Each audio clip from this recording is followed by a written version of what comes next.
एक ॿी अहम ख़बर खां के आगाह कयूं पिया। डॉक्टर आमिर लियाकत हुसैन जी क़बर कुशाई लाइ 6 रुकनी मेडिकल बोर्ड कायम कई वई है, जिनजो नोटिफिकेशन भी जारी किया वियो है। Police surgeon doctor Samiya Syed जी सरबराही में मेडिकल बोर्ड कायम किया वियो है।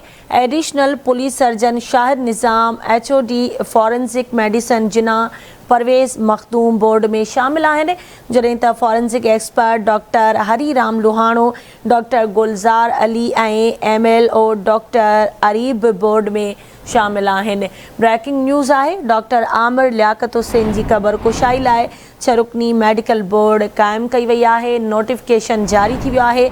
Police surgeon doctor Sumaiya Syed जी सरबराही में मेडिकल बोर्ड कायम किया वियो है। अवांखे ॿुधायूं त additional police surgeon Shahid Nizam HOD forensic medicine जिना परवेज़ मखदूम बोर्ड में शामिल हैं, जडें त forensic expert doctor Hari Ram Luhano, doctor Gulzar Ali ऐं MLO डॉक्टर अरीब बोर्ड में शामिल हैं।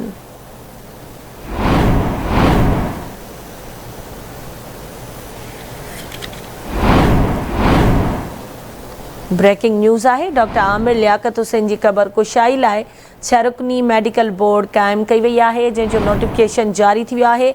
Police surgeon doctor Sumaiya Syed जी सरबराही में मेडिकल बोर्ड कायम किया वियो है।